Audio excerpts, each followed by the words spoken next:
So far in Gintama, we've seen characters die and the world straight up ending on multiple occasions, a celebratory countdown where the characters call back to their favorite episodes and dub over the scenes with silly voices,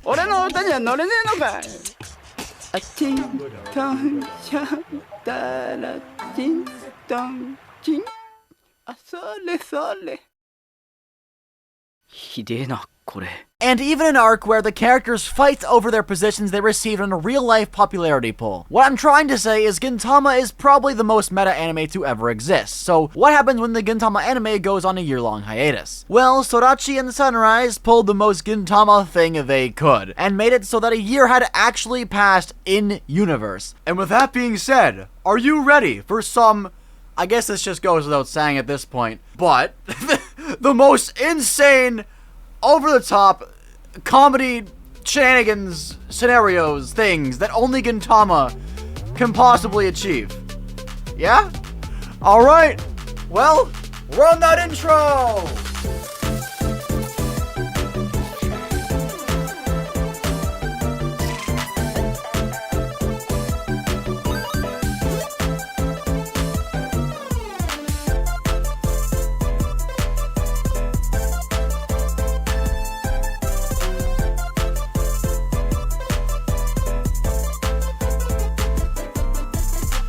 So I said a year passed in-universe, but it was more like the characters were aware that a year passed for us, or rather that a year did actually pass for them, but all the characters didn't interact with each other in the usual Gintama way, as if they knew they'd have some downtime where their daily wacky standard Gintama life would be going on hiatus. Sort of like they weren't actually themselves and they were just acting as the characters, and when they're off camera they have a completely different life, or something. I don't really know. That entire discussion is for another video, which I'm glad this arc exists so I can make that video and have all these clues. Shimpachi literally says playing a straight man doesn't pay dividends as well in this arc. What is he talking? What does that mean? What? Anyway, okay, I'm getting off topic already. If any of that didn't make sense to you, don't worry, it will later on. For now, let's see how everyone's changed throughout the 2-year time skip. As it turned out, Edo had been infected by a parasitic alien wart outbreak, which when attached to a host slowly took over their body and eventually progressed their appearance by 2 years after a few days. Importantly, the warts are attracted to ambition, which they use for their post-time skip designs. So people with higher levels of ambition are more susceptible to be infected. And as we figure out by the end, the only one who was spared from the Q-Sign Nettles, that's what it's called, stupid ass name, was Gintoki Sakata. Meaning, Gintoki's ambitions had all been either achieved by this point, or more likely based on what we can gather so far, were depleted by this point in his life. After all, Gintoki's story is finished. He's far past the age of the typical shonen protagonist. This is a fully grown man, almost in his 30s. All he desires now is to work at his odd jobs business without a care in the world. Knowing this though, we can take a deeper look at the other characters' new designs and pick them apart. First up was Kagura, clearly dressed in the umibozu attire. In 2 years' time, she sees herself as the best alien hunter in the universe, just like her dad. Or at least simply walking in his footsteps or something as an alien hunter. Not to mention growing up to be a beautiful maiden, who's mastered the art of changing into her pajamas instantly. Yeah, that checks out for Kagura. I want that power. That sounds dope. Unfortunately, for some characters who did have that ambition, like Catherine, Otose, and Tama, I wonder what they wanted. What's their ambitions? We never saw their post-time skip design since the wart hadn't fully assimilated with them yet, so you got those abominations instead. I mean, all things considered, they don't look that ugly. They look... I feel like the look specifically is parodying something from Japanese culture that I don't know, or rather someone, I should say. It looks like it's specifically supposed to be someone from real life, but who knows? Though, as for Sadaharu, his form may be his final one, and I theorize his ambition was simply desiring to actually talk with the Oddjobs and exist with them as a human. Aww. I believe, aside from episode 45 with the translator device, this is the only episode where Sadaharu actually talks. Albeit it's still a wart talking through him, but it's cool to hear him actually speak nonetheless. By the way, hi, I'm Kazu Trash. I'm doing this video as a part of a massive 62-part Gintama arc review series. This is episode 29 of that arc review series. Thanks for watching this video. I appreciate you. If you're wondering why I'm in the darkness like a gremlin right now, I don't have a light working right now. And if I did this with just my regular light, yeah, that lighting is awful. After that, Shimpachi headed home in despair, his fears of being left behind now realized. I appreciate that even though this arc is 90% comedy, we still got to see some humanity in Shimpachi shine through with a glimpse into his psyche. He's an average-looking guy with a, to him, rather average personality, constantly tasked with playing the straight man in an anime full of ridiculously quirky characters, who, I should note, make fun of him for being so bland constantly. You know the glasses joke? We all know the glasses joke. We all love the glasses joke. It's no wonder he harbors this dread of being left behind. But then you have the wartai, oh my god, that works so well, who reminded him Gintoki's the best guide of all. He's the one everyone follows in the footsteps of, who himself has no footsteps to follow in. A man who walks ever forward with no goal in sight. Cool way to see how everyone views Gintoki. A guiding light who has no objective of his own. Or rather, I should say the only objective he has is to guide others towards, what's the word? Not salvation, but towards their goals. There we go. Gintoki hasn't given up, so why should Shimpachi? After reminding him she'll also always be there to kick Shimpachi along towards that goal, we got to see Otai and Kondo were now a couple, which it was later revealed that she cheated on Kondo with Ichikata and had a child with him instead, behind Kondo's back. Not sure what this is supposed to say about Otai other than the fact that she might have a secret love for Hijikata, or she just hates Kondo that much to make him feel that much worse. You know, it's probably that one. Yeah, it's probably that one. Tai, you are evil. But on second thought, Kondo does deserve it. Or perhaps this was the Wart's best way to fit those two clashing ambitions into the Wart lore. Wart universe. Wartverse? Sure. And on the other side of that spectrum, it's pretty easy to see why Kondo is in the situation he's in. It's his damn greatest fantasy come true. He and Otai are in a seemingly loving relationship. This caused a just hired as Shinsengumi Shinpachi to reject this reality and run away from everything in his new uniform. The person Shimpachi is based on was a Shinsengumi in real life, so that's a fun nod. Then, at the end of his mad dash, Shimpachi shouted into the ocean in despair upon feeling completely abandoned. Sure, Wartai's words were nice, but how can he simply accept that everyone is moving towards this completely wrong future? One that turned out so unrecognizable and unnatural, who were treating it as the opposite. This finally completely broke Shimpachi, leaving him with no aim to speak of, and that's when Kyubei came into the picture to help him out. Kyubei was dressed up as a girl, fully embracing their femininity, but only partly, I'll say, because she wasn't able to get with Otai, so now I'm starting to understand how this whole wart burst thing works. The earlier you're infected, the better chance you have to have your full ambitions realized. Kyubei must have been infected later, since the wart burst had to compensate for Kyubei's romantic interest already being taken by another wart host desire, I guess. I'm just pulling shit out of my ass right now and seeing if that makes sense. I think that makes sense. It's at this point, though, where the show threw us the craziest crack ship of all time. Okay, well, I can't really say that when we just had...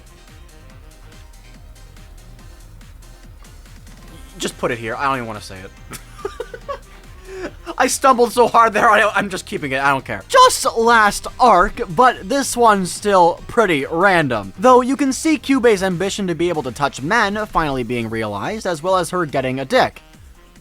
Wait, what? Yeah. So I guess it wasn't exactly her embracing her femininity, but rather accepting both, as we kind of tackled already in the Yagyu arc, as Kyubei becoming not man, not woman, not female or male, but just Kyubei Yagyu, right? Yes, hand thing. Cool. Then came Katsura having his ambitions realized, and becoming Zurako. Alright, Katsura secretly wants to be a woman. Not the development I was expecting from this arc, but okay. Definitely thought it'd be something relating to his Joey activities, or maybe something relating to Ikumatsu, who has a criminally low amount of screen time. Why break her back more, Sorachi?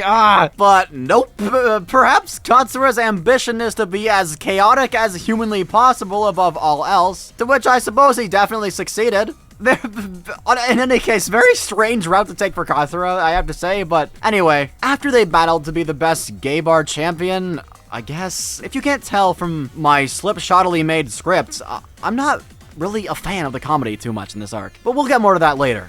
near the end. But then Hijikata and Yamazaki pulled up. The latter, I feel like at the end of the day, simply wanted to become anything other than the straight man of the Shinsengumi, anything to not be bland anymore, and the wart took that to being an onpun-addicted, rocket launcher-wielding, dyed hair-having delinquent. Oh god, Yamazaki, no, this is not it. Don't do drugs, kids. Don't do drugs. Don't do onpun, kids. Don't do onpun. That's gotta be one of the most out-of-context clips for this whole series. Sogo had become the Emperor of the Holy Shinsengumi Empire. And Asagawa became a full-fledged pop sensation, utilizing his homelessness as a theme, inspiring people everywhere, actually making something of himself. It's all because he cut his hair. Was that a creepy smile or is that normal? You guys wanna know a fun fact? I just learned how to smile properly. Because usually I do this, but like that looks terrible. But then I realized if you put your teeth below your other pair of teeth, it looks normal? Does that look normal or am I fucking creepy? Okay, off topic. We're getting off topic again. Let's keep going. Anyway, on their way to take Shimpachi away on Emperor Sogo's orders, the oddly happy Hijikata would break his persona and reveal to Shimpachi he hadn't actually been changed at all. Finally, Shimpachi had a kindred spirit. He wasn't going totally insane. Hijikata had been acting to feel a sense of belonging in a world which had changed and abandoned him as well. The two eventually came to the conclusion they were being punished for slacking on their jobs as straight men over the past year. They decided to go on their respective ways before backtracking to Yamazaki upon hearing the announcement of the wart virus's existence, and the two steel themselves to save everyone from the wart virus. Remember when I mentioned Tai cheating on Hasegawa? What? No. Hijikata. No! Kondo. What the hell? What was that? On Kondo and secretly having a kid with Hijikata? Well, that kid was now born, which begs the question, what would happen if you slapped the wart baby? Would it just die? Oh, did I mention that yet? I don't think I did. The way we revert the people and get rid of the warts is to slap them on the back with a fan, the back of their head, because that's where their actual bodies are. They're just dangling. They're tiny now and they're dangling right here. I guess it would just cease to exist and just become a wart on the ground, right? I can only imagine. But in any case, it's later revealed, I got off topic there so hard. It's later revealed that the final two warts are Hijikata and Shimpachi. What? So the warts were now trying to destroy themselves. Their ambitions are a little tricky. Perhaps Hijikata wanted to be a dad since he kept expressing his immense desire to leave Toguro, his child, alive. But you could also take it to the other direction and say that the only thing Hijikata desired is to allow himself to be a little more silly, which he definitely engaged in with this arc, especially later on with Toguro, but even just the fact that what he then called an act, his happy and soft-spoken persona, was played out is, while subtle, still a definite metamorphosis. Shimpachi's goal, in a similar vein, was to perhaps break out of his bland personality as a side character and simply be the main character, which he definitely did for this arc, and actually be the one that saves the day. Ironic, since Gintoki actually ended up saving the day still, cementing his role as not the main character. What's it called when you're part of the main cast but not the main character? Side character? Is it just called side character? I'm losing brain cells, I feel like. Oh, I guess deuteragonist, right? Is that this? Why am I even doing this on the review? Oh, I'm a mess. Before we get to Gintoki saving the day, though, we had the funniest joke of the arc. Shimpachi and Hijikata constantly protecting their beloved warts from the other, directly followed by the worst joke of the arc. As for the former, though, I love how this joke continued to escalate, with their reasoning for protecting the warts continuously getting more and more ridiculous. I remind you, they just decided to kill these warts. I'm gonna headcanon this as the warts taking more control and using their reasonings as a self-defense mechanism preventing any self-sabotage. Now though, the worst joke of the arc. Kondo had figured out Otai cheated and had gone completely insane, wheeling around some cursed, tarnished doll, who went on to steal Toguro and threatened to kill him out of jealousy. That's not the bad part though. Eventually, Zurako appeared with their baby gorilla child, soon followed by Kyubei with a penis child. Is that what this is supposed to be? A baby dick? Yeah, it's at this point I pretty much completely checked out of this arc. It just got to the point where the joke is the shock value itself, akin to the Barber arc's second episode. And as we all know, anytime I have to bring up the Barber arc's second episode is a sad day. A lot of the comedy in this arc is pretty underwhelming. Most of it boils down to, look, isn't it funny how the character isn't acting like they usually are? Maybe this arc was better on a first watch, but I definitely remember this one a good amount to make it not as funny for me personally. But even so, the best jokes will still hold up on rewatch, while the shock jokes are only there once to shock you, and then every time on rewatch, you will know what's coming, and you'll just dread getting to that point in your rewatch. At least that's my experience. If you like the comedy, that's great. I've seen many people comment on how hilarious this one is. Just for me, it didn't hit as hard as others and relied on that shock value as the punchline a little too frequently, with a good few opportunities missed, in my opinion. Most people will tell you the real value of this arc lies in the parody, which I will admit, there was some really good parody moments, like the One Piece bit, but it wasn't enough to save this arc from being a 5.5 out of 10. Whew, that's a little low, isn't it? At least relative to the other arcs we've ranked so far. In actuality, the 5.5 is pretty mid, if nothing else, right? I guess that just goes to show how insane the standards of the first season of Gintama set. The first 200 episodes gave us about a 7.5 out of 10 average, which is really good. That's not bad at all. And I can only imagine that number will only be going up. The only arc I can think of that I didn't like that I can remember not liking is the Jugem arc, I think it's called, with the monkey who just, I'm pretty sure in that arc they just repeat the same thing over and over and over and over again. I don't know. We'll see though. Maybe I will like it. I changed my mind completely on the Saw arc, you know? So hey, who knows? Who knows? And with that being said, everyone, like this video if you like it, dislike it if you dislike it, comment any thoughts you may have on the time skip arc in the comments below, and have a fantastic day, and don't forget to stay trash. Peace.